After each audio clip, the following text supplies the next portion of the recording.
Inspired by a serial killer's life story, a woman with a tragic past gets married into fortune, only to take advantage of her privilege despite her new chance in life. After an explicit service to a trucker named Dewey, the woman hustler Aileen takes out her knife to rob her aggressive client. When he underrates her threat, Aileen slams his head on the wheel and exits the unconscious man's truck. Shortly, Aileen trespasses a private beach and smirks at a man, Grady, as she passes by his group celebrating Independence Day. Grady's friend Jennifer approaches the stranger enthusiastically and invites her over. When Jennifer introduces Aileen to her friends, Grady immediately teases Aileen, assuming her background. Infuriated, the young woman strikes and tackles him to the sand. Jennifer's boyfriend Mitch pulls the hostile woman away from his brother to stop the brawl. Realizing the commotion she started, Aileen apologizes to the group and walks away. Mitch then scorns Grady while Jennifer follows her new friend to walk her home. Jennifer assures Aileen that courageously confronting the arrogant player is heroic.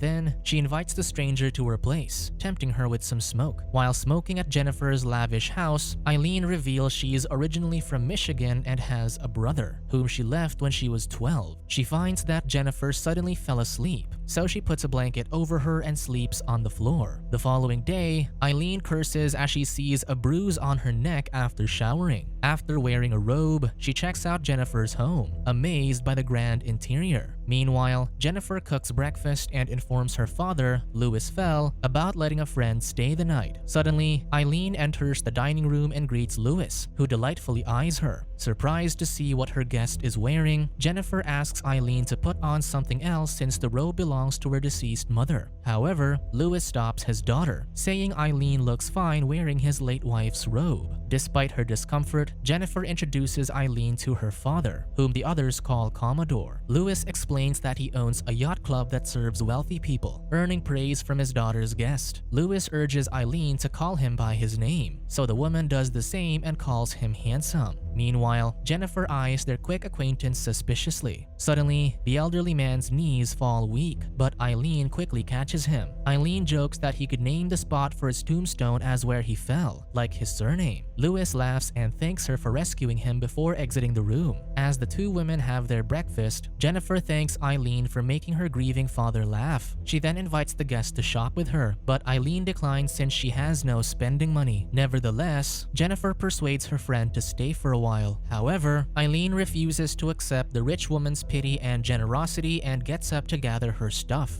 That night, Jennifer returns home from shopping with Mitch, and she finds discarded clothes on the floor. Contrary to Aileen's claims of leaving, Jennifer finds her and Louis in a heated moment in her father's room. Shamelessly, the wanton woman smiles at her friend, who's frozen in shock by the door. 2 weeks later, Aileen delivers her wedding vow to her groom, Louis. Unable to stand her friend as her stepmother, Jennifer walks out on the ceremony just before the unusual couple seals their union with a kiss. The small audience looks away in discomfort while Jennifer throws up on the side. Soon after, Louis finds his daughter packing her things to move in their pool house. Jennifer refuses to live under the same roof as her new stepmother. Regardless of her sentiments, she swears to fulfill her late mother's wishes and look after her elderly father at a distance. Furious about the marriage, Jennifer storms out with her stuff and Aileen opens the door for her. The new wife wishes to befriend Jennifer, but the stepdaughter spitefully declines. Then, Aileen embraces her new husband, who's downhearted by his daughter's disapproval, and leads him to bed. Later that night, Aileen dresses up and leaves Louis sleeping. Looking for a way to de-stress, she drives the rich man's car to a local bar and orders a shot of whiskey at the counter, when a man named Hobie talks to her. Failing to ignore the man beside her, Aileen reveals she's had a rough day as she recently married. Hobie sympathizes with her, and they cheer for the freedom they once had. Afterward, behind the bar, Aileen eagerly snorts substances provided by Hobie as she misses her carefree life. Feeling euphoric, the woman boasts that she's rich as she sniffs. Hobie then straightens Aileen up as she loses her balance from dizziness. Taking advantage of her unstable state, the man touches her suggestively while she fights back. While Hobie pins Aileen on the table, the woman grabs his knife and stabs his leg. The hostile woman then punches him on the ground until two men pull her back. Suddenly, Dewey appears to take his revenge on the hustler who knocked him unconscious. However, police sirens alarm and disperses the men as the commotion reaches them. Shortly, Aileen is handcuffed while Dewey and Hobie watch the officers take her away. The following day, the court drops assault and misconduct charges on the woman as her husband bails her out. When they reach home, Aileen apologizes to Lewis for her disorderly behavior. Exasperated, the man reveals he wanted to surprise her with a local newspaper article about their marriage. Instead of being thrilled by her proud husband, Aileen stares bewildered at her printed name and face all over town. Displeased by her reaction, Lewis is about to leave until his wife claims she feels unwelcome in her new life. The man assures no one hates her and kisses her forehead as they reconcile. After swimming in the pool, Mitch beguiles his girlfriend, who's still sulking in the pool house. Since Jennifer doesn't want to talk with her father, Mitch relays Lewis' invitation to sail with them. Thinking of pushing her stepmother overboard, Jennifer spitefully accepts. That afternoon, the old Commodore tours his wife around the yacht when Victor Miller appears with his son Mitch. Lewis introduces Aileen to his financial advisor, with whom he also plays golf. Suddenly, Grady appears as well, greeting the new Mrs. Fell teasingly. Then, Jennifer joins in as Lewis delightfully welcomes his daughter in an embrace. Braving her fears, Aileen braces herself as they sail across the sea. While enjoying their trip, Victor silently judges his friend's new wife, who eyes her younger age group. Shortly after, Aileen takes a leak in the cabin while Grady follows and closes it behind, stopping the woman from leaving. Meanwhile, Victor informs Lewis about the rumors going on about him, insinuating the rich elderly man knows too little about the woman whom he married. Worried about his old friend, Victor offers to do a background check on his wife, which Lewis silently ponders. In the cabin, Grady forces himself onto Aileen, so she grabs a pick on the table and aims it at his neck. Seething, Aileen threatens him to tell his father it's time to leave and not to show his face again, making Grady wet himself in fear. Concurrently, Jennifer hears a noise from the cabin and finds Aileen flustered in front of Grady. Without a word to her, Aileen asks her husband to return, to which Jennifer agrees, noticing that her stepmother is distressed. When they dock, Jennifer catches up to Aileen, telling her they should be looking after each other, finally accepting her as part of her family. In a boutique, the saleswoman, Courtney, compliments Jennifer's fit and the dress she chose while checking herself in the mirror. To Jennifer's dismay, Aileen chooses the same outfit as well. Irritated by the woman's indifference, Courtney offers to pick another dress for Aileen, but the hostile woman refuses. The saleswoman then takes the handbag from Aileen, making her think Courtney's accusing her of stealing. To alleviate the tension, Jennifer apologizes to Courtney on behalf of her companion, which enrages her more. Aileen confronts the saleswoman for looking down on her, using her status as a rich man's wife to condemn her. After her unreasonable outburst, Aileen storms off while Jennifer apologetically follows behind. The hostile woman believes her friend set her up, calling her spoiled as they curse each other, unaware that someone is watching them nearby. In the middle of the night, Jennifer awakens and sees the lights on in her father's office. Suspicious, she slowly creeps inside the house and peeks through the room, where she finds Aileen on her father's desk. When the deceitful woman exits the room, Jennifer checks the same files and learns that Aileen wrote herself a check using Lewis' account. However, Aileen catches her, saying Lewis doesn't want anyone snooping in his office, and returns upstairs. The following day, Jennifer visits Victor in his office and shows him that her father is missing a check. Unfortunately, the accountant reveals Aileen is legally allowed to withdraw money from Lewis' bank account since they're married. Moreover, the devious woman terminated Jennifer's authority over her father's accounts. Victor sympathizes with Jennifer but has no control over her stepmother's rights. Instead, he shows her the collated files about Aileen's criminal record, which Lewis is unaware of. Victor insists he will fix the problem and hands Jennifer a duplicate of the files for safekeeping. As Aileen gets hold of her privilege of marrying a rich man, she finally removes the portrait of her husband's first wife and changes it into their wedding picture. Much later, Victor and Grady drive into the Fell Manor. Aileen welcomes the accountant inside, saying Lewis is out. Without delay, Victor reveals the woman's files about her past in Michigan. Shocked, Aileen threatens to call the cops, but the accountant claims he's friends with the sheriff, rendering her plea useless. Then, he bribes the panicking woman with a briefcase of 10 grand to leave town and divorce his friend immediately. Contrary to Victor's expectation, Aileen furiously refuses since Lewis is worth millions more than the offer. In return, the accountant denigrates the greedy woman in rage, so she slams the briefcase with his hand in it. Through the pain, Victor strangles Aileen on the desk. However, the woman grabs Lewis' gun from his desk drawer and shoots him dead. Suddenly, Grady enters the room and finds his father lifeless on the floor, so Aileen shoots him before gunning him down repeatedly. Sometime later, someone rings the mansion's door, but Aileen finds no one outside except a brown envelope. A hotel and room number are written on it, while stolen pictures of her dragging the bagged corpses outside the house are inside as blackmail. Left with no choice, Aileen goes to the inn and enters the unlocked room, where a televangelist preaches on television. When she hears a noise from the bathroom, she aims a gun in alarm. Then, her sickly brother Keith emerges, while carrying an oxygen tank connected to his mask. Bewildered, Aileen learns her frail brother has been diagnosed with an esophageal disease due to his imprudent lifestyle. Keith claims he's turned a new leaf and wants to share his enlightenment with his immoral sister. Despite Aileen denying her grave sins, Keith insists on redeeming his wasted life under their wicked father. Then, the frenzied man triggers his sister's memories of their traumatic childhood. Horrified of her painful past, Aileen pushes Keith, strangles him with a pillow, and shoots him in the head. Afterward, she rummages through his stuff, learning that he made her the sole beneficiary of his life insurance, so she takes the papers to receive it. That night, Aileen purchases a luxury bag from Courtney and goes to the bank to close all of Lewis's accounts. While investigating Eileen's files with Mitch, Jennifer reveals that Aileen came to their town looking for her mother, who's working in a nearby diner. Much later, the couple visits the place where Eileen's mother, Diane, serves them. Taken aback by hearing her previous surname, the waitress excuses herself. However, upon hearing Jennifer mention about Aileen, Diane sits down, learning that her customers came to know more about her estranged daughter. Diane claims Aileen never met her father since he was imprisoned for child abuse and eventually took his own life. Without the capacity to take care of her kids, Diane gave them to her parents, whom Aileen claimed violated her. However, Diane doesn't believe it and insists her daughter took after her father, who was in a constant state of paranoid delusion which made them kill. Meanwhile, Aileen returns home from the bank and finds Lewis contemplating in his office. Sensing his distrust, the devious woman immediately blames Jennifer for everything. Furious, Lewis pushes his used banknotes from his desk and reveals that the bank informed him about her transaction. He also learned about Victor's findings regarding her past, so he moved his money to other accounts. When Lewis is about to call the police, Aileen drops the telephone to stop him. She insists that everything she gave him comes with a price, but Lewis threatens her to leave. Then, Aileen snatches the cane from the elderly man. Lewis retreats upstairs but is intercepted by his wife, who strikes him repeatedly until he lies unconscious by the stairs. With the gate unable to open due to the power outage caused by the storm, Jennifer and Mitch run up the mansion. Through the darkness, Jennifer finds her father bleeding and unconscious. Suddenly, Aileen slowly climbs downstairs and reveals her plan of framing Jennifer for Lewis' death. Unafraid of the evidence against her, the deranged woman reveals she killed Victor and Grady. Enraged, Mitch strikes her unconscious and carries Lewis to the pool house. Jennifer closes the door and shuts the blinds when the now conscious Aileen peeks inside, making her run. When Aileen unlocks the door after smashing the glass door, Jennifer suddenly pushes her into a pool with a net pole. Guilt-ridden, Jennifer reaches her hand to help the struggling Aileen out of the water. However, the devious woman pulls her in and drowns Jennifer until she no longer breathes. As her last farewell, Aileen kisses her and swims away. Not long after, Jennifer swims out of the water after faking her death. Afterward, she catches up on Aileen, who tries to escape on Lewis' yacht. With her hatred against the rich, Aileen pulls a gun and aims it at Jennifer. Just in time, Lewis cuts the rope connected to the boom, which throws Aileen to the sea. Contrary to believing that Eileen's dead, the deranged woman washes off the St. John's River sometime later, where an old fisherman finds her. After spending Keith's life insurance money, Aileen returns to hustling as a hitchhiker. Coincidentally, she hops into Dewey's truck, who takes his revenge after being knocked unconscious before by Aileen. Years later, one day before her death sentence for multiple murders, Aileen sits across from Peter, a journalist who interviews her for her life's documentary. Tagged as the infamous boogeyman, Boogeywoman, Aileen narrates her side of the story with the Fells. However, Peter claims that details about Aileen's version don't match the evidence against her. Enraged by his disbelief, the crazed woman thrashes in her seat, arguing that society has sabotaged her to fit their narrative for publicity. The following day, an officer leads Aileen to a punishment room as she smiles, eager to end her tragic life. Subscribe to watch more videos like this, turn on notifications and leave a like to help the channel out. Thank you for watching.